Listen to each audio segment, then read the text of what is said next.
आप सुन रहे हैं विविध भारती।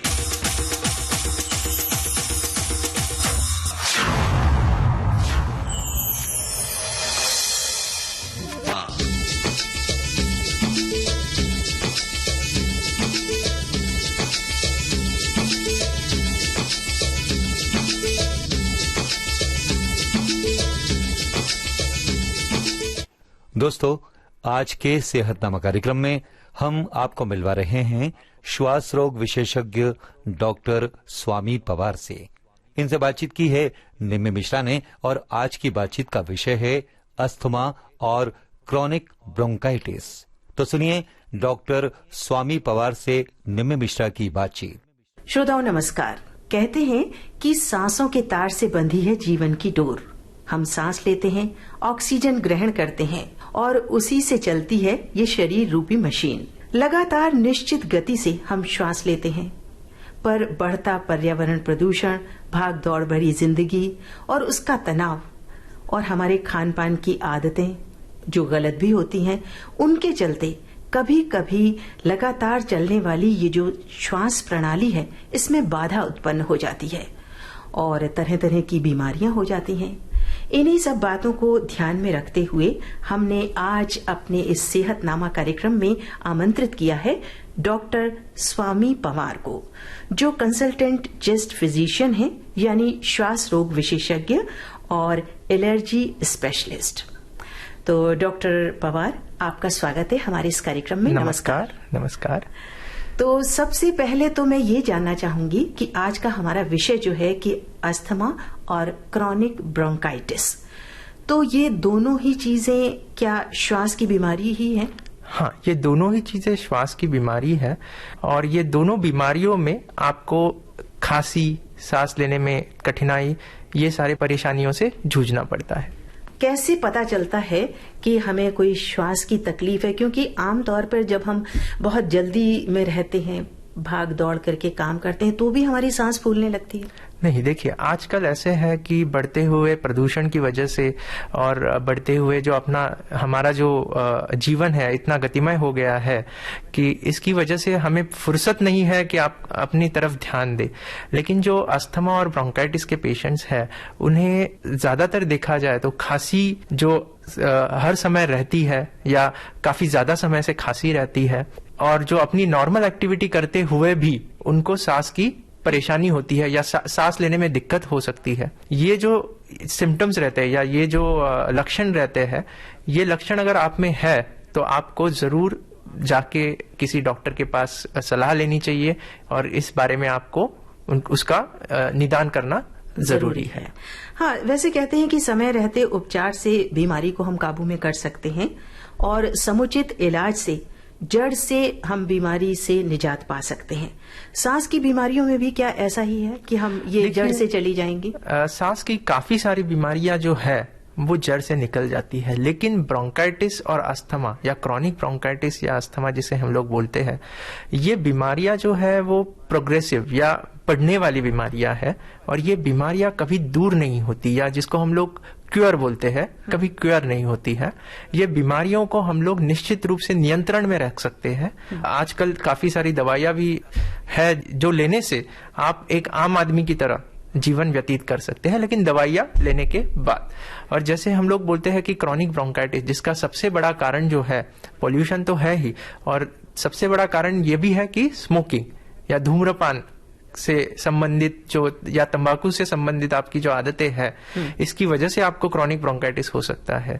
मतलब जो लोग सिगरेट पीते हैं और उनके आसपास जो लोग रहते हैं, उनको भी श्वास के रोग होने की संभावना बनी? जरूर। सरकार ने भी यही कहा है कि जो पब्लिक प्लेसेस है वहां पे स्मोकिंग करना मना है, क्योंकि पैसिव स्मोकिंग या जो लोग स्मोक नहीं करते हैं लेकिन जो लोग स्मोक करते हैं उनके स्मोक से वो प्रभावित हो जाते हैं आसपास वाले, तो उनसे ज्यादा उनको कठिनाई होती है। और अगर आप देखेंगे तो जो गर्भवती माताएं रहती है या छोटे बच्चे रहते हैं, उनमें ये काफी सारी चीजें देखने को आई है कि जो स्वस्थ बच्चा है या जिसे कोई बीमारी नहीं है लेकिन उसके आजू बाजू में अगर कोई स्मोक कर से संबंधित जो या तंबाकू से संबंधित आपकी जो आदतें हैं, इसकी वजह से आपको क्रॉनिक ब्रोंकाइटिस हो सकता है। मतलब जो लोग सिगरेट पीते हैं और उनके आसपास जो लोग रहते हैं, उनको भी श्वास के रोग होने की संभावना बनी है।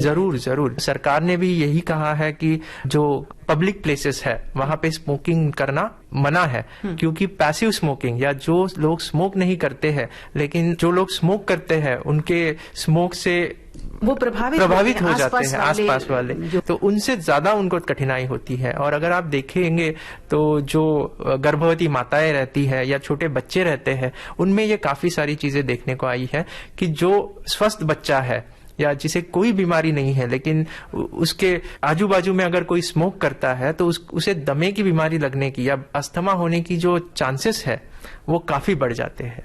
अच्छा डॉक्टर साहब, ऐसा देखा जाता है आमतौर पर कि बिल्कुल छोटे जो बच्चे होते हैं उनको भी अस्थमा की परेशानी शुरू हो जाती है, तो उसके पीछे क्या कारण हो सकता है? क्या वो अपने माता पिता से उसको ग्रहण कर लेते हैं या कोई ऐसी उनकी शारीरिक जो बनावट करता है तो उसे दमे की बीमारी लगने की या अस्थमा होने की जो चांसेस है वो काफी बढ़ जाते हैं।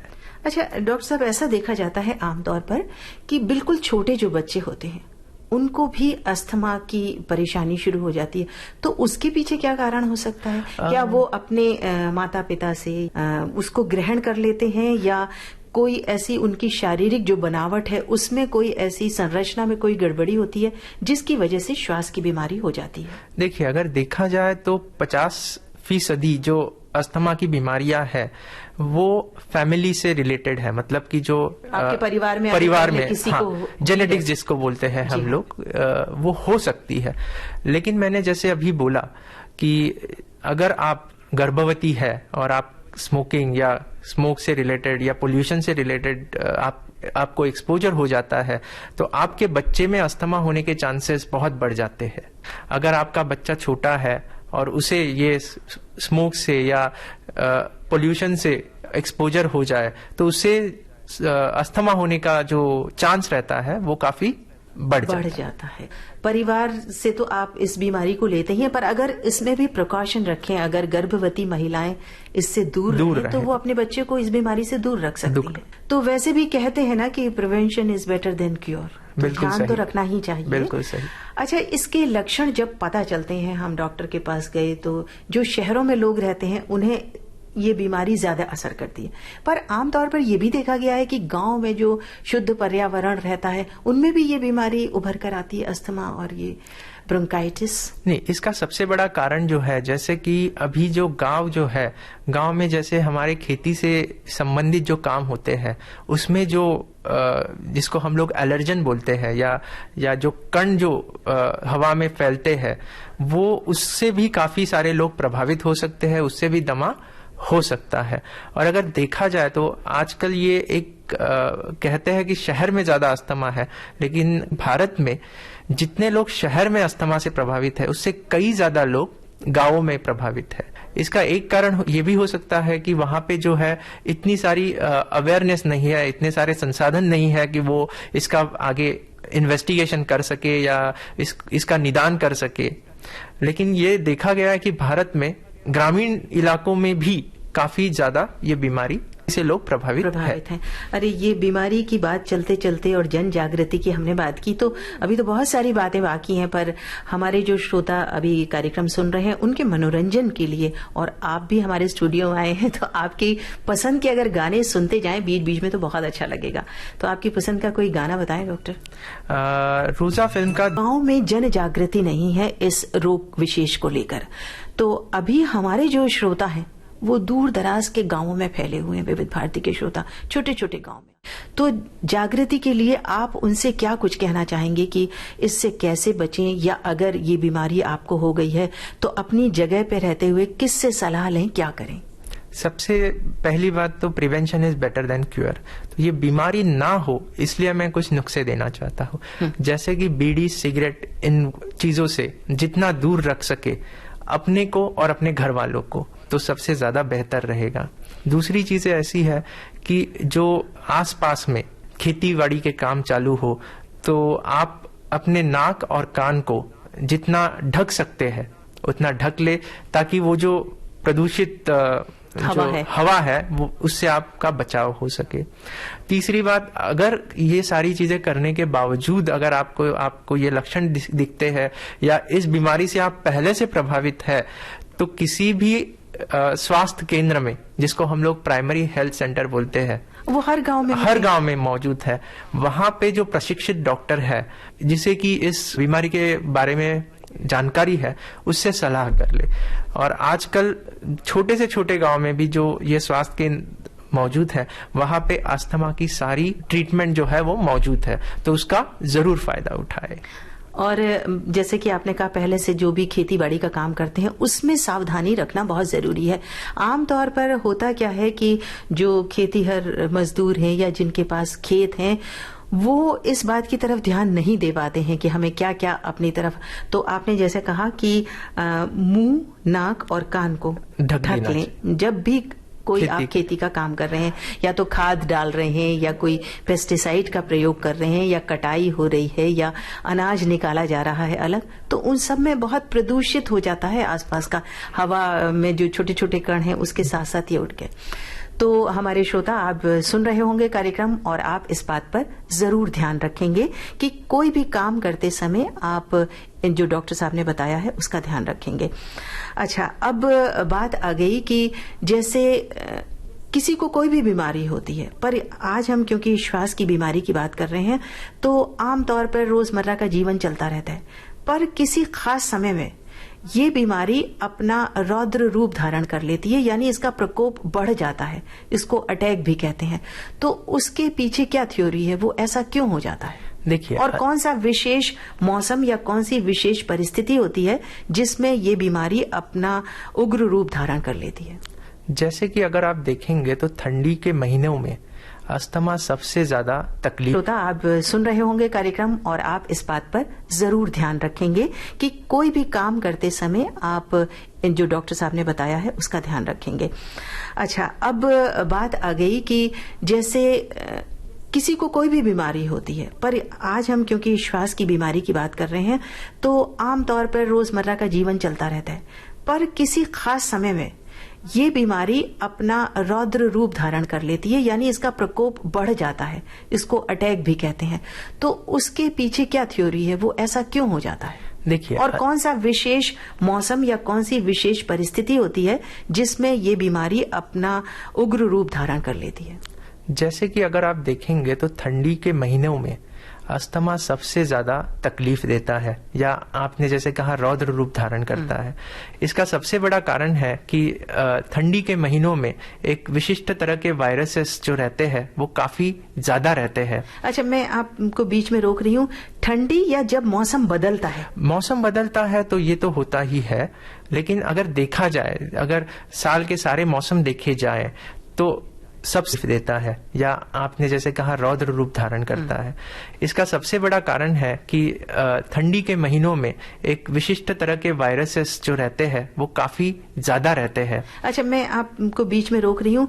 ठंडी या जब मौसम बदलता है? मौसम बदलता है तो ये तो होता ही है, लेकिन अगर देखा जाए, अगर साल के सारे मौसम देखे जाए तो सबसे ज्यादा जो प्रभावित या पीड़ित हो जाते हैं अस्थमा के जो पेशेंट है या दमे के जो पेशेंट है वो ठंडी में होते हैं। और अगर आप देखेंगे तो जितने भी हमारे जो त्योहार है वो ठंडी के सीजन में आते हैं, और उसमें पॉल्यूशन, जैसे कि अभी फटाके फूटेंगे, दिवाली आ रही है। इसी बात पे आ रही थी कि अभी जो है जब फेस्टिव सीजन शुरू हो जाता है, त्योहारों का मौसम होता है, तो पहले तो पटाखे दिवाली पर छोड़े जाते थे, पर मुझे ऐसा लगता है कि आजकल पटाखे घर में बच्चे और बड़े भी हमेशा रखते हैं कि कोई भी मौका हुआ और झट से पटाखे चला दिए, तो वो इस श्वास की बीमारी के लिए बहुत खतरनाक होते हैं। जरूर। देखिए, जैसे कि ये जो पटाखे हैं जब भी फूटते हैं तो विशिष्ट तरह के केमिकल उसमें जलते हैं, और वो केमिकल का धुआं जो है वो चारों तरफ फैल जाता है। और बच्चे, स्पेशली बच्चे, आम लोग जो इसमें जो सांस लेते हैं तो उनके फेफड़े के लिए वो हानिकारक है ही। जो नॉर्मल आदमी है या जो पूरी तरह से नॉर्मल है उनके लिए तो ये परेशानी पैदा कर सकता ही है, लेकिन जो अस्थमेटिक है या दमे के जो मरीज है उनके लिए तो ये वार्निंग सिग्नल रहता है। और आपने जो सही कहा कि जैसे कि ठंडी के सीजन में और ये फेस्टिवल सीजन में अगर ये फटाके जलते हैं तो अस्थमा के मरीजों को काफी परेशानी होती है। तो उन्हें काफी क्या करना चाहिए? इसमें सबसे अच्छी बात यही रहेगी कि जिस वक्त फटाके जलाने का मैक्सिमम समय, जैसे ज्यादा से ज्यादा फटाके जलाए जाते हैं ये शाम में जलाए जाते मतलब हैं, अंधेरा जैसे शुरू होता है, तो उस वक्त बाहर टहलना या घर से बाहर निकलना अवॉइड करे, वो सबसे अच्छा रहेगा। और अगर बाहर निकलना पड़े भी तो हो सके तो जहां पे फटाके ज्यादा फोड़े जा रहे हैं वो एरियाज आप अवॉइड करें। और दूसरी बात, आप अपने नाक, कान और मुंह को ढक के चले ताकि वो जो स्मोक है वो पूरी तरह से आपके फेफड़े में पहुंच ना सके, मतलब छन के जाए हवा, छन के जाए। या आजकल तो मास्क भी अवेलेबल है, उसके लिए काफी सारे मार्केट में मास्क अवेलेबल है, वो आप यूज कर सकते हैं। अच्छा, कुछ लोग जो इस रोग से पीड़ित होते हैं, तो जैसा कि आपने कहा जब ज्यादा पटाखे जलाए जाते हैं तो वो अपने खिड़कियां बंद करके घरों में रहें, ज्यादा घूमे नहीं, तो बहुत सारे लोग एसी चलाकर बैठते हैं। तो क्या जो एयर कंडीशन रूम होता है उसका भी दुष्प्रभाव पड़ता है इस सांस के रोग पर? ठंडी जो हवा रहती है, ठंडी हवा से अस्थमा को सबसे ज्यादा नुकसान होता है, या अस्थमा का रौद्र रूप धारण करने का एक कारण ठंडी हवा भी है।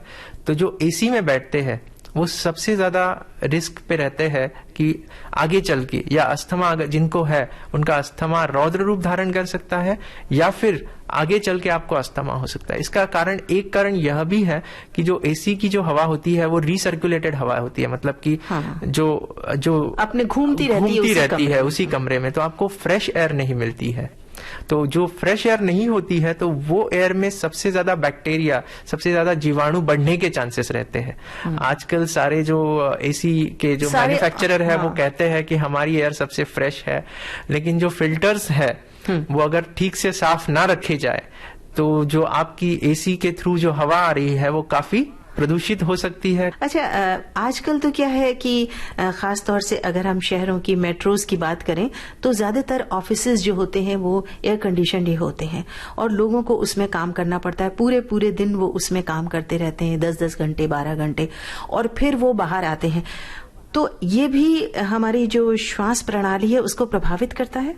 देखा जाए तो एक तरह से अगर आप एक कंट्रोल्ड एनवायरनमेंट में बैठते हैं या ठंडे एनवायरनमेंट में बैठते हैं, जो कि जहां की आपको फ्रेश एयर नहीं मिलती है, तो ये एक रिस्क फैक्टर है या एक प्रभाव, आपके फेफड़े के ऊपर प्रभाव डालने वाला फैक्टर है जो कि आगे चल के आपको तकलीफ दे सकता है। तो इसके लिए क्या करना चाहिए प्रिवेंशन के बतौर? प्रिवेंशन के बतौर देखिए, ऑफिस में काम करना तो आप बंद नहीं कर सकते हैं, लेकिन जितना हो सके ऑफिस का टेम्परेचर जो है वो आप एम्बिएंट रखें, मतलब ज्यादा ठंडा ना रखें। हाँ, मतलब जो शरीर को अच्छा लगे बस जो तापमान से आपके शरीर को सूट हो जाए वही तापमान रखे। और दूसरी बात, आपके ऑफिस के जो एयर कंडीशन सिस्टम्स है उसको रेगुलरली क्लीन अप होना चाहिए, उसकी सर्विसिंग होनी चाहिए, उसके जो फिल्टर्स है वो साफ होने चाहिए, इसके बारे में आप ध्यान रखना चाहिए। और जितने भी ऑफिस में यूटेंसिल्स है या जो भी सामान है ऑफिस का, उसकी काफी अच्छी तरह से साफ सफाई होनी चाहिए, क्योंकि देखा जाए तो जो रिसर्कुलेटेड या एयर कंडीशन ऑफिस रहते हैं वहां पे डस्ट होने की चांसेस बहुत ज्यादा रहते हैं, तो उनकी साफ सफाई और रखरखाव करना बहुत जरूरी है। वैसे आमतौर पर समझा ये जाता है कि ये तो एयर कंडीशन ऑफिस है, यहाँ पे धूल और गंदगी का क्या काम, पर उसको मेंटेन करना बहुत जरूरी है। अच्छा, अब हमारे कार्यक्रम को सुरीला बनाने के लिए आपकी पसंद का गाना बहुत जरूरी है। कौन सा गाना आपको पसंद है? मैं बचना है हसीनों फिल्म है श्वास के रोगों के बारे में, और अभी तक हमने काफी बातचीत कर ली है, पर मैं ये जानना चाहती हूँ खास तौर से कि ये रोग महिलाओं, पुरुषों और बच्चों में कोई भेद रखता है कि सबको बराबरी से असर डालता है, इसका दुष्प्रभाव होता है? देखा जाए तो अगर आप बचपन के दिनों की बातें करें तो ज्यादा पुरुष या ज्यादा मेल्स महिलाओं से ज्यादा पीड़ित होते हैं बचपन के। जैसे कि हम बोलते हैं 18 साल की उम्र तक ज्यादा पुरुष पीड़ित रहते हैं इस बीमारी से या दमे की बीमारी से। लेकिन अगर आप 18 से आगे देखें तो अस्थमा की जो बीमारी है ये महिलाओं में ज्यादा देखी गई है। महिलाओं में ज्यादा होती है? महिलाओं में ज्यादा देखी गई उसके है। कारण? उसके कारण दो है कि जो महिलाएं रहती है उनका जो हार्मोनल या जो हमें संप्रेरक जो रहते हैं शरीर में, उसका जो प्रभाव रहता है वो एक रहता है। लेकिन अगर देखा जाए तो जो क्रॉनिक ब्रोंकाइटिस जिसको बोलते हैं हम लोग, ये बीमारी अगर देखी जाए तो पुरुषों में ज्यादा है। अच्छा, और अस्थमा महिलाओं में ज्यादा? अस्थमा महिलाओं में ज्यादा है। अच्छा, मैं अभी तक इतनी बातचीत के बाद भी बहुत अच्छी तरह समझ नहीं पाई हूं कि ब्रोंकाइटिस और अस्थमा में बारीक सा क्या भेद है। दोनों ही श्वास की बीमारी है और फेफड़ों पर असर करती है। देखिए, क्रॉनिक ब्रोंकाइटिस जो है वो स्मोकिंग, पोल्यूशन, इसकी वजह से होता है और ये जो बीमारी है वो आगे बढ़ती रहती है। और इस बीमारी में जो दम लगता है वो प्रोग्रेसिव या बढ़ने वाला दम रहता मतलब है। ये जो क्रॉनिक ब्रोंकाइटिस है ये आगे चल के अगर केयर ना की जाए तो अस्थमा में बदल सकता है। अस्थमा में बदल सकता है और आपको काफी सारे बाकी के, मतलब जिसको हम बोलते हैं हार्ट के ऊपर, हृदय के ऊपर असर डाल सकता है, या आपके मसल्स के ऊपर असर डाल सकता है, या आपके बाकी सारी जो शरीरों के सिस्टम्स है उसके ऊपर भी असर डाल सकता है। मतलब ये सब सिस्टम को वीक कर देता है एक तरह से, और बीमारियों को आमंत्रित करता है। तो इसलिए समय रहते इसका इलाज, इस पर ध्यान देना बहुत जरूरी है। क्या होता है जब किसी को पता चलता है कि उसको ये श्वास की बीमारी हो गई है, तो वो एकदम चिंता में पड़ जाता है और सोचता है कि आम जो जीवन जीते हैं लोग सब सामान्य, वैसा उसका जीवन नहीं रहा, अब वो कुछ भी नहीं कर सकता। और अगर यंग एज में ये हो जाती है तो उन्हें ऐसा लगता है हम ये भी नहीं कर सकते। अगर कोई खिलाड़ी है तो उसको ऐसा लगता है कि पता नहीं हम अपने इसको कंटिन्यू कर पाएंगे कि नहीं। या कुछ जैसा कि मैंने कहा कि जो हमेशा एसी में काम करते हैं उनको भी ऐसा भय हो जाता है जब ये पता चलता है कि उन्हें श्वास की बीमारी हो गई है। तो इस बारे में आप विस्तार से हमारे श्रोताओं को बताएं। देखिए, ये जो इसको हम लोग मिथ्स बोलते हैं कि ये ऐसा नहीं है कि अगर आपको श्वास की बीमारी है तो आप खिलाड़ी नहीं बन सकते। काफी सारे गोल्ड मेडल विनिंग खिलाड़ी हैं जो कि अस्थमा से पीड़ित थे। अगर देखा जाए तो क्रिकेट हमारे कंट्री में बहुत ज्यादा लोकप्रिय है। तो इयन बॉथम जो कि इंग्लैंड के तेज गेंदबाज थे, वो अस्थमा से पीड़ित थे। अच्छा? और हर मैच के पहले उन्हें अपना इनहेलर लेना जरूरी पड़ता था। लेकिन आप देखेंगे तो उन्होंने कितने विश्व कीर्तिमान कायम किए हैं। तो ऐसा नहीं है कि अगर आपको अस्थमा है तो आप खेल नहीं सकते हैं। अगर आप अस्थमा की पूरी तरह से ट्रीटमेंट ले रहे हैं, उसके प्रिकॉशंस ले रहे हैं, तो आप एक आम जिंदगी जी सकते हैं। और आजकल अगर देखा जाए तो इतना सारा रिसर्च हो रहा है, इतने सारे नई दवाइयां आ रही है मार्केट में कि अस्थमा का जो मरीज है उसकी सिवियरिटी या उसका जो प्रकोप जो है इसका बीमारी का कितना भी बड़ा होने दीजिए, या उसकी जो सिवियरिटी है वो कितनी भी होने दीजिए, आप दवाई अगर लेते हैं तो आप एक आम इंसान की तरह जिंदगी जी सकते हैं बिना किसी अस्थमा के सिम्टम्स के। अच्छा, आपने इनहेलर की बात की, तो ये जो इनहेलर है, छोटे बच्चे होते हैं तो उनको कैसे इनहेलर की प्रैक्टिस कराएं, अगर, क्योंकि बच्चों में भी ये बीमारी होती है। और ये कई बार हमने सुना है, आसपास आपने देखा है कि लोग कहते हैं कि अच्छा वो उसको अस्थमा है, वो इनहेलर लेता है, यानी उसका रोग बहुत बढ़ गया है। अब तो लोग आसपास में इस तरह की बातें करके डराते हैं। तो आप इस बात को भी हमारे श्रोताओं तक बिल्कुल साफ तौर पे बताएं कि इनहेलर लेना कितना इस बीमारी में अच्छा होता है और इसको लेने से किसी तरह की घबराहट की कोई जरूरत नहीं है। देखिए, इनहेलर ही इस बीमारी का इलाज है, क्योंकि आपको फेफड़े की बीमारी है तो दवा गोली लेने से ज्यादा अच्छा रहता है कि आप जो दवा ले रहे हैं वो फेफड़े में ही ले ले। इनहेलर का काम है वो दवाई फेफड़े में भेजता है। हाँ, जो गोली हम खाते हैं वो पहले शरीर में जाती है, फिर फेफड़े में जाती है। अच्छा। तो इनहेलर जो है वो सबसे सेफ रहता है क्योंकि वो सिर्फ फेफड़े पे ही काम करेगा और उसका कोई अंश जो है वो ना किसी शरीर के किसी भी दूसरे अवयव पे असर डाल सकता है। हाँ, मतलब जैसे साइड इफेक्ट्स कहते हैं। बिल्कुल, उसके जो साइड इफेक्ट्स है वो सबसे कम है, नहीं है ऐसे नहीं है, लेकिन सबसे कम है और वो सेफेस्ट है। दूसरी बात रही कि बच्चों में ये यूज कर सकते हैं कि नहीं, बूढ़ों में ये यूज कर सकते नहीं, किसी दूसरी तरह की बीमारी अगर किसी को है तो उस बीमारी में ये यूज कर सकते हैं कि नहीं, तो उसका उत्तर यही रहेगा कि ये कंप्लीटली सेफ है।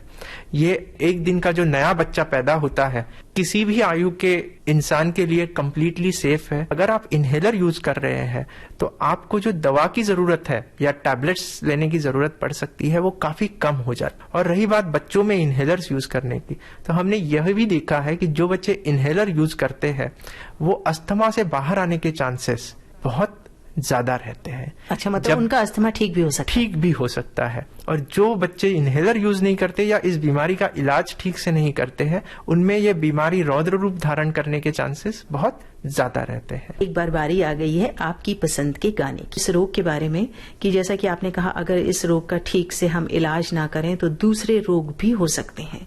तो मान लीजिए कोई अगर दूसरे किसी रोग से पहले से पीड़ित है तो क्या उसको ये श्वास रोग होने के चांसेस ज्यादा हैं? देखिए, अगर आप किसी दूसरे रोग से पीड़ित है इसका मतलब ये नहीं है कि आपको श्वास की बीमारी हो जाएगी, लेकिन अगर आप जैसे स्मोकिंग कर रहे हैं या किसी प्रदूषित इलाके में है तो आपको हो सकता है। दूसरी बात यह है कि किसी भी आयु के या किसी भी आयु में आपको अस्थमा की बीमारी जो है वो हो सकती है। इसमें ऐसा नहीं है कि आप अगर 60 साल के हैं तो आपको अस्थमा नहीं हो सकता है, आप 50 साल के हैं, आप 40 साल के हैं, ये जिसे हम लोग बोलते हैं लेट ऑनसेट अस्थमा, यानी कि ये जो बीमारी है ये लेट चालू हो जाती है। अच्छा। तो ये ऐसा नहीं है कि नहीं हो सकती, लेकिन जैसे मैंने आपको कहा कि इसके जो इलाज है और इसके इलाज के जो तरीके हैं वो इतने सेफ है, इतने साइंटिफिक है, कारगर हैं एकदम। और कारगर भी है कि, और जैसे मैंने बोला कि ये जो तरीके हैं वो सिर्फ फेफड़े में ही दवाई देते हैं, मतलब जहां पे आपका रोग है वहीं पे दवा का असर होता है। तो बाकी आपके जो रोग है उसके ऊपर ये जो दवाइयां है हाँ। वो उसके दुष्परिणाम बिल्कुल नहीं होते हैं। और इनफैक्ट आप अगर वो दूसरी बीमारियों की दवाई ले रहे हैं उसके साथ तो वो कंप्लीटली सेफ हो जाते हैं। अच्छा, एक बात और, हमारी जो खान पान की आजकल आदतें हैं वो भी बदलती जा रही हैं समय के साथ। जिस तरह से जिंदगी दौड़ रही है तो खान पान की आदतें भी बहुत बदल गई हैं, और जो हम खाते हैं वो कितना शुद्ध है ये भी हम नहीं जानते। उसमें किस तरह की खाद का प्रयोग होता है, कैसे पेस्टिसाइड होते हैं, और जो शुद्ध चीजें हैं वो नहीं मिल रही। तो जो खान पान की आदतें हैं हमारी, वो कैसे इस रोग को बढ़ाने में मदद करती है, या हमें कैसा खान पान रखना चाहिए जिससे कि हम इस श्वास रोग से बच सकें? देखिए, आपने बिल्कुल सही कहा कि आजकल जो हमारी जो आदतें बदल रही है और हम लोग जितना ज्यादा पैकेज्ड फूड खाते हैं और पैकेज फूड में जो प्रिजर्वेटिव्स रहते हैं, ये सबसे बड़ा कारण है कि आपको अस्थमा लेटर लाइफ में हो सकता है।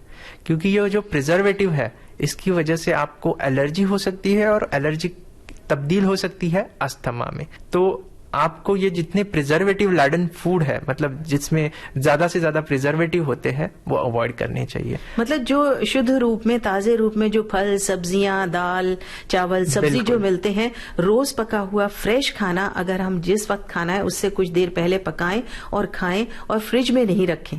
फ्रिज में रखा हुआ भी नुकसान करता है। देखिए, फ्रिज में रखा हुआ से ज्यादा जो ठंडी चीजें रहती है, अगर आप ठंडी चीजें खा रहे हैं तो वो आपको नुकसान दे सकती है। लेकिन फ्रिज का खाना अगर आप बाहर निकाल के उसको रूम टेम्परेचर पे लाके 2-3 घंटे पहले निकाल के गर्म करके खाए तो कोई दिक्कत नहीं है। लेकिन यह जरूर देखा गया है जो अस्थमा के मरीज रहते हैं और स्पेशली वो प्रिजर्वेटिव वाला खाना खाते हैं, उसकी वजह से उनका अस्थमा जो है वो रौद्र रूप धारण कर सकते। अच्छा, जो ये प्रिजर्वेटिव हैं, इनसे बचने के लिए अगर यही आदत डालें कि हम ताजा भोजन करें, अच्छा कोई खास फल इसमें नुकसान करते हैं? देखिए, ये मिथ है कि कई फल खाने से आपको अस्थमा या कफ हो सकता है। इसीलिए मैंने पूछा कि बहुत से लोग कहते हैं कि नहीं, अमरूद खा लो तो हमारा अस्थमा बढ़ जाता है, और अगर हम केला खा लेते हैं तो हमारा गला बिल्कुल बंद। बहुत सारे लोग ऐसा कहते हैं। तो उनकी इस गलत फहमी को, इस मिथ को दूर करने के लिए ये सवाल मैंने आपसे किया। जरूर। देखिए, ये गलत फहमी है कि किसी फल की वजह से आपका अस्थमा बढ़ सकता है। हाँ, यह बात जरूर है कि अगर आप किसी स्पेसिफिक फल से आपको एलर्जी है तो वो फल आपको जरूर अवॉइड करना चाहिए। तो ये कैसे पता चले कि अस्थमा के लिए ये फल जो है ये एलर्जी है? जैसे हम लोग बोलते हैं कि जिसको पेशेंट जो रहता है या इसका जो मरीज रहता है उसका जो पास्ट एक्सपीरियंस रहता है वो बहुत जरूरी है। मतलब उसका अपना अनुभव काम आता है। जरूर कि मतलब अगर हमने ये फल खाया तो हमें ये तकलीफ होती है। शारीरिक बनावट पर भी निर्भर करता है। क्योंकि बहुत आमतौर पर जब भी हम डॉक्टर से पूछते हैं कि फल जो है, कहा जाता है कि दिन डूबने से पहले खा लेने चाहिए, रात में ज्यादा फल नहीं खाने चाहिए, तो इसका अस्थमा से भी संबंध है। अच्छा, जो ये प्रिजर्वेटिव हैं, इनसे बचने के लिए अगर यही आदत डालें कि हम ताजा भोजन करें, अच्छा कोई खास फल इसमें नुकसान करते हैं? देखिए, ये मिथ है कि कई फल खाने से आपको अस्थमा या कफ हो सकता है। इसीलिए मैंने पूछा कि बहुत से लोग कहते हैं कि नहीं, अमरूद खा लो तो हमारा अस्थमा बढ़ जाता है, और अगर हम केला खा लेते हैं तो हमारा गला बिल्कुल बंद। बहुत सारे लोग ऐसा कहते हैं, तो उनकी इस गलत फहमी को, इस मिथ को दूर करने के लिए ये सवाल मैंने आपसे किया। जरूर। देखिए, ये गलत फहमी है कि किसी फल की वजह से आपका अस्थमा बढ़ सकता है। हाँ, यह बात जरूर है कि अगर आप किसी स्पेसिफिक फल से आपको एलर्जी है तो वो फल आपको जरूर अवॉइड करना चाहिए। लेकिन ये कैसे पता चले कि अस्थमा के लिए ये फल जो है ये एलर्जी है? जैसे हम लोग बोलते हैं कि जिसको पेशेंट जो रहता है या इसका जो मरीज रहता है, उसका जो पास्ट एक्सपीरियंस रहता है वो बहुत जरूरी है। मतलब उसका अपना अनुभव काम आता है। जरूर। कि मतलब अगर हमने ये फल खाया तो हमें ये तकलीफ होती है। शारीरिक बनावट पर भी निर्भर करता है। क्योंकि बहुत आमतौर पर जब भी हम डॉक्टर से पूछते हैं कि फल जो है, कहा जाता है कि दिन डूबने से पहले खा लेने चाहिए, रात में ज्यादा फल नहीं खाने चाहिए, तो इसका अस्थमा से भी संबंध है? बिल्कुल नहीं। आप फल कभी भी खा सकते हैं, जितने भी नेचुरल प्रोडक्ट्स है ये आप कभी भी खा सकते हैं, और ये फल, सब्जियां, इनसे आपको कभी नुकसान नहीं पहुंच सकता है। हाँ, खास तौर से अस्थमा में या ब्रोंकाइटिस में कोई बिल्कुल नहीं। हाँ, पर जब अपने शरीर के हिसाब से अगर आपको कोई चीज नुकसान दे रही है तो आप उसको अवॉइड कीजिए। अच्छा, एलर्जी से अस्थमा ही हो सकता है कि और जो बीमारियां हैं हमारी वो भी अपने भीषण रूप धारण कर लेती हैं? देखिए, एलर्जी से अस्थमा ये एक उसका परिणाम है। एलर्जी से आपके स्किन पे भी एलर्जी आ सकती है, जिसको हम लोग डर्मेटाइटिस, एटोपिक डर्मेटाइटिस बोलते हैं, जिसमें स्किन में लाल रंग के छाले पड़ सकते हैं, खुजली हो सकती है। दूसरी बात यह है कि एलर्जी आप अगर उसको ट्रीट ना करें और ऐसे ही रखें तो ये आगे चल के आपको तकलीफ दे सकती है। स्पेशली अगर आप एलर्जिक जोन में जाते हैं या आपको किसी वक्त बहुत बड़ा अटैक आता है तो ये जानलेवा हो सकता है, जिसको हम लोग एनाफिलैक्टिक रिएक्शंस भी बोलते हैं। तो इसलिए एलर्जी है, उसका आपको ध्यान रखना बहुत जरूरी है।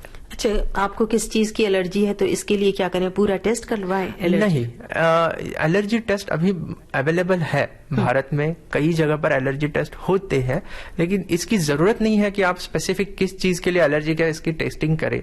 अगर आप आपके डॉक्टर के पास जाएंगे जो स्पेशलिस्ट है और उनको आप आपकी हिस्ट्री, मतलब आपका इतिहास और आपके रहन सहन के बारे में बता देंगे तो वो आपकी जो एलर्जी है वो आइडेंटिफाई कर लेंगे और उस हिसाब से आपको उस बारे में सलाह देंगे। अच्छा, एक बात और, जो हमारा रहन सहन है, बहुत से लोग हैं जो सफाई का, स्वच्छता का ध्यान नहीं रखते। उनके कमरे में शुद्ध हवा आ रही है या नहीं, या सोना कैसा चाहिए, सब चीज एकदम सफाई, तो वो भी प्रभावित करता है अस्थमा को। जो लोग साफ तरीके, अस्थमा उससे बढ़ जाता है? जरूर, उससे अस्थमा बढ़ जाता है। इनफैक्ट अगर आप देखेंगे तो जैसे मैंने बोला कि जो हम लोग जब ऑफिस के बारे में बात कर रहे थे तो डस्ट जो रहती है, मतलब कि अगर आपने आपके आजू बाजू का परिसर जो है वो अगर आप साफ सुथरा नहीं रखते हैं तो अस्थमा बढ़ने के चांसेस बहुत ज्यादा बढ़ जाते हैं। अच्छा, जैसे हरियाली का शौक होता है बहुत से लोगों को, और जरूरत भी है हरियाली की, क्योंकि प्रकृति के जितना करीब रहेंगे, तो बहुत से लोगों को उस हरियाली से या उस फूलों से या किसी खास सुगंध से भी इस अस्थमा में और ब्रोंकाइटिस में तकलीफ हो जाती है? जरूर। जैसे कि हम लोग जिसको कांग्रेस ग्रास बोलते हैं वो सबसे बड़ा कारण है अस्थमा होने का। जैसे पोलन्स रहते हैं जिसको हम लोग परागकण बोलते हैं, परागकण, इससे भी अस्थमा हो जाता है, बढ़ता है। तो ये सारी चीजों से आपको दूर रहना चाहिए अगर आपको अस्थमा है तो। और अगर ब्रोंकाइटिस है? ब्रोंकाइटिस है तो भी आपको इन चीजों से दूर रहना चाहिए, क्योंकि ब्रोंकाइटिस की शिकायतें भी इन अवस्थाओं में बढ़ जाती है। हाँ, किसी खास सुगंध से या बहुत तेज परफ्यूम से या किसी खास फूल से भी ये बढ़ जाता है। जहां तक बढ़ने का सवाल है, मैंने पहले भी आपसे पूछा कि इसका अटैक जैसा होता है, बिल्कुल उग्र रूप धारण कर लेती बीमारी और सांस लेना मुश्किल हो जाता है। तो ये अटैक क्यों आता है और इसका कितना अंतराल होता है? ये खास अलग अलग रोगियों में अलग अलग तरीके से होता है? देखिए, अटैक आपको आता है, इसका मतलब आपका अस्थमा कंट्रोल में नहीं है, उसका जो लाइन ऑफ ट्रीटमेंट आपने सही तरीके से नहीं ली है, इसीलिए अस्थमा का अटैक आता है। अगर देखा जाए तो अस्थमा का जो अटैक है वो सबसे ज्यादा सुबह के वक्त आता है। सुबह 4 बजे से 7 बजे के वक्त में अस्थमा आने का चांसेस बहुत ज्यादा रहता है। क्यों? ये इस वजह से है कि सुबह की हवा जैसी जैसी ठंडी हो जाती है वैसे वैसे अस्थमा का अटैक आने का चांस बढ़ जाता है। जैसे मैंने पहले भी बताया था कि ठंडी हवा जो है, हाँ, वो ठंड का मौसम, ठंडी हवा ये अस्थमा के लिए बहुत नुकसानदेह है। तो इसी वजह से सुबह के वक्त हो सकता है। ऐसे वक्त भी हो सकता है जैसे आपने अभी बोला कि आप किसी परागकण के भरे माहौल में या बाहर किसी आउटडोर में जाते हैं और वहां पे बहुत ज्यादा फल फूल है, तो वहां पे भी आपको अस्थमा का अटैक आ सकता है। जैसे आपने कहा कि अगर आप कोई स्पेसिफिक परफ्यूम मारते हैं और उससे आपको एलर्जी है, को अस्थमा का अटैक आ सकता है। लेकिन अगर आप ट्रीटमेंट ले रहे हैं अस्थमा की, या अस्थमा के लिए आप इनहेलर्स या और कई सारी पूरी तैयारी है आपकी रोग से लड़ने की है, तो अगर आप खुशबू सूंघते हैं तो भी आपको कोई तकलीफ नहीं होती। अगर आप परागकण से संपर्क में आते हैं तो भी आपको तकलीफ नहीं होती है। इसीलिए मैंने पहले भी कहा कि अस्थमा की जो आज के जमाने की जो ट्रीटमेंट है वो अवेलेबल है, जिसके साथ आप एक आम आदमी की तरह रह सकते हैं। मतलब कोई अलग से नहीं कि अस्थमा का मरीज है इसको ये नहीं करना, ऐसा भी नहीं। वो खेल सकता है, कूद सकता है, जिस परफ्यूम से उसको तकलीफ होती थी वो परफ्यूम इस्तेमाल कर सकता है, इससे सारी चीजें कर सकता है। क्योंकि पहले कहा करते थे कि ये जो दमा है वो दम निकलने के साथ ही जाता है, पर अब ऐसा बिल्कुल नहीं है। वो जमाना गया जब हम लोग सुनते थे हिंदी फिल्मों में कि सोनू की माँ वो जमाना गया। अभी जो है वो सोनू की माँ अगर उसका ट्रीटमेंट करेगी तो पूरी तरह से ठीक हो जाएगी। बहुत अच्छी बात आपने कही। और हमारे जो इतने सुनने वाले हैं और अगर जो इस रोग से पीड़ित हैं उन्हें भी बहुत राहत मिलेगी। और अगर कोई ऐसी जगह पे रहते हैं जहां बराबर ट्रीटमेंट उपलब्ध नहीं है तो वो कोशिश करेंगे कि आगे अच्छा एडवांस ट्रीटमेंट वो लें, जिससे कि वो रोग से पूरी तरह मुक्त रह पाए और एक आम आदमी का जीवन व्यतीत कर पाए। आपसे बातें होती जा रही है, उसी कड़ी में आपकी पसंद का गाना एक और हो जाए। मैं चक दे फिल्म का गाना सुनना चाहूँ। वाले लोग हैं उनको हमेशा मानसिक एक दबाव रहता है सही समय पर पहुंचने का, जो उनके काम का टारगेट है उसका, और परिवार का, बच्चों की पढ़ाई का, बच्चों के भविष्य का। तो ये जो मानसिक दबाव है वो भी श्वास की बीमारी के लिए घातक है क्या?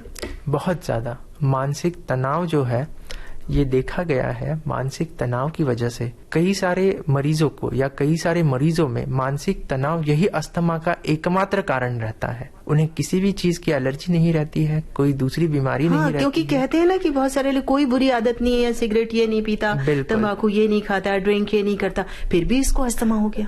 वही मानसिक तनाव जो है उसकी वजह से भी ये अस्थमा जो है हो सकता है। और ये सबसे एक हम लोग बोलते हैं कि अगर शहरों में या गाँव में देखा जाए तो मानसिक तनाव ये एक नया कारण उभरता हुआ दिखाई दे रहा है। पहले ऐसा नहीं था। पहले ऐसा नहीं था। ये जो एक नया कारण दिख रहा है कि जिसकी वजह से अस्थमा हो भी सकता है और जो अस्थमा के मरीज है उनका अस्थमा बढ़ भी सकता है। तो इसके लिए क्या उपाय करने चाहिए मानसिक शांति के लिए? कुछ मेडिटेशन? यस, मानसिक तनाव के लिए अगर आप मेडिटेशन करेंगे, अगर आप जैसे कि योगा है, जैसे कि आप एक्सरसाइज करते हैं। अच्छा, एक बात मैं बीच में मुझे आपकी बात करते करते याद आ गई, जो प्राणायाम होता है वो श्वास के रोगों के लिए अच्छा होता है? सबसे बेहतर उपाय है वो। अगर आप प्राणायाम करते हैं सही तरीके से तो आपको जितना फायदा मिलेगा वो दवा के बराबर का होगा। मतलब जितना दवाई से फायदा मिलेगा उतना ही फायदा आपको प्राणायाम से मिलेगा। लेकिन इसका मतलब ये नहीं है कि आप दवाई बंद करें। दवाई और प्राणायाम दोनों साथ में चालू रखिए, आपकी जो श्वसन की जो संबंधित पीड़ाएं हैं वो काफी कम हो जाती है। पुराने जमाने में बहुत सारे ऐसे मिथ्स थे कि अगर किसी को अस्थमा हो गया है तो इसमें ये मिला के ये खा लो। पुराने जो घरेलू उपाय होते हैं इस तरह के, और बहुत सी ऐसी जो समानांतर चल रही हैं रोग मुक्त होने की प्रक्रिया है या डॉक्टर हैं इस तरह के, वो भी तरह तरह की बातें बताते हैं। तो उस बारे में जो अस्थमा का रोगी है उसको सतर्क रहना चाहिए, उस तरफ जाना चाहिए, या फिर जो डॉक्टर हैं जो उनको बताते हैं कि आप ये इनहेलर लीजिए या ये दवा खाइए, इन बातों से दूर रहिए, तो उसका प्रभाव भी होता है इस पर? देखिए, अगर देखा जाए तो ये जो जिसको हम लोग पैरेलल मेडिसिन बोलते हैं, इसमें जो नुस्खे हैं वो ट्राई करने में तो कोई हर्ज नहीं है, लेकिन जो इनहेलर्स है वो मरीज को छोड़नी नहीं चाहिए, क्योंकि अस्थमा की जो बीमारी है वो कभी ठीक नहीं हो सकती है। और आजकल पूरे दुनिया में जो रिसर्च चल रहा है वो यही बोलता है कि ये बीमारियां ठीक नहीं हो सकती, ये कंट्रोल में रख सकती है। पर अगर आप इस पैरेलल उसमें जाते हैं तो साथ साथ अपनी जो दवाएं चल रही हैं, इनहेलर चल रहे हैं, उन्हें बंद ना करें, जरूर चालू रखिए। हाँ, क्योंकि प्राणायाम से ऐसा लगता है कि जो फेफड़ों में हवा भरती है, ऑक्सीजन हम लेते हैं, उसकी गति जो है, जो उसकी जितनी जरूरत है वो सामान्य होती जाती है। इस तरह से हम बढ़ा सकते हैं। सामान्य नहीं हो जाती है, लेकिन उसको बढ़ा जरूर सकते हैं। और जो आपकी ताकत है फेफड़े की, आपकी श्वसन लेने की जो ताकत है वो जरूर बढ़ा देते हैं।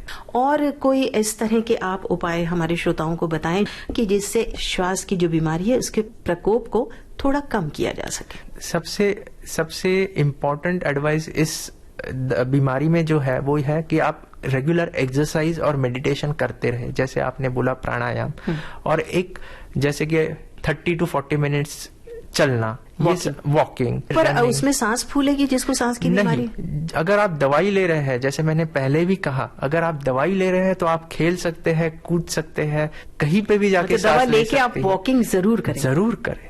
जैसे मैंने आपको पहले भी इसका उदाहरण दिया था कि इयान बोथम जो है वो हर क्रिकेट मैच के पहले, हर समय ग्राउंड पे जाने से पहले वो दवा लेते थे और पूरी तरह से स्वस्थ खेलते थे, विश्व कीर्तिमान स्थापित करने तक खेलते थे। जी हाँ। तो इससे यही साबित होता है कि अगर आप दवाइयाँ ठीक से ले रहे हैं तो आप आपके जीवन का पूरा आनंद उठा सकते हैं। उसकी गति जो है, जो उसकी जितनी जरूरत है वो सामान्य होती जाती है। इस तरह से हम बढ़ा सकते हैं। सामान्य नहीं हो जाती है, लेकिन उसको बढ़ा जरूर सकते हैं। और जो आपकी ताकत है फेफड़े की, आपकी श्वसन लेने की जो ताकत है वो जरूर बढ़ा देते हैं। और कोई इस तरह के आप उपाय हमारे श्रोताओं को बताएं कि जिससे श्वास की जो बीमारी है उसके प्रकोप को थोड़ा कम किया जा सके। सबसे इम्पोर्टेंट एडवाइस इस बीमारी में जो है वो है कि आप रेगुलर एक्सरसाइज और मेडिटेशन करते रहे, जैसे आपने बोला प्राणायाम, और एक जैसे कि 30 to 40 मिनट्स चलना, वॉकिंग। पर उसमें सांस फूलेगी जिसको सांस की बीमारी? अगर आप दवाई ले रहे हैं, जैसे मैंने पहले भी कहा, अगर आप दवाई ले रहे हैं तो आप खेल सकते हैं, कूद सकते हैं, कहीं पे भी जाके दवा लेके आप वॉकिंग जरूर करें। जैसे मैंने आपको पहले भी इसका उदाहरण दिया था कि इयान बोथम जो है वो हर क्रिकेट मैच के पहले, हर समय ग्राउंड पे जाने से पहले वो दवा लेते थे और पूरी तरह से स्वस्थ खेलते थे, विश्व कीर्तिमान स्थापित करने तक खेलते थे। जी हाँ। तो इससे यही साबित होता है कि अगर आप दवाइयाँ ठीक से ले रहे हैं तो आप आपके जीवन का पूरा आनंद उठा सकते हैं। मतलब जो हमारी जीवनचर्या है वो ऐसी होनी चाहिए और दवाएं ऐसी जो हमारे लिए प्रिस्क्राइब की हैं, डॉक्टर ने जो बताया है, उनको लेते रहें तो हम व्यायाम भी कर सकते हैं, प्राणायाम भी कर सकते हैं, कोई भी चीज कर सकते हैं जो एक आम इंसान कर सकता है। हाँ, और जो किसी मन में, जैसे मैंने आपको कहा ना कि किसी को पता चल जाता है तो भय हो जाता है, अच्छा उसको अस्थमा है, उसको खांसी है, तो ये कहीं मन में लोगों के ये भय रहता है कि कहीं ये छूत का रोग तो नहीं है। बिल्कुल नहीं, अस्थमा और ब्रोंकाइटिस छूने से या किसी के साथ रहने से बिल्कुल नहीं फैलता है। हाँ, लेकिन अगर आपके आसपास कोई स्मोकिंग कर रहा है तो उसे जरूर रोकने के लिए बता दीजिए, क्योंकि वो उस बीमारी को फैला सकता है। और रोग पे अगर वो नियंत्रण रख रहा है, बराबर दवा ले रहा है, तो बिल्कुल नहीं। तो ये आपने बहुत अच्छी बात बताई। जो हमारे बहुत सारे सुनने वाले हैं वो इस वक्त जो मन में भय रखे होंगे कि अस्थमा के रोगी के पास अगर हम जाएंगे, उसकी देखभाल करेंगे, सेवा करेंगे या उसके संपर्क में ज्यादा रहेंगे तो हमें ये रोग होने का खतरा बना रहेगा, पर ऐसा नहीं है। हमारी जो जीवनचर्या है, रहन सहन है, वही इस रोग से दूर रहने के लिए बहुत जरूरी है। बिल्कुल। तो अब आपकी पसंद का गाना हम सुन लें एक और। जोधा अकबर फिल्म में कृष्णा। आप सुन रहे हैं विविध भारती।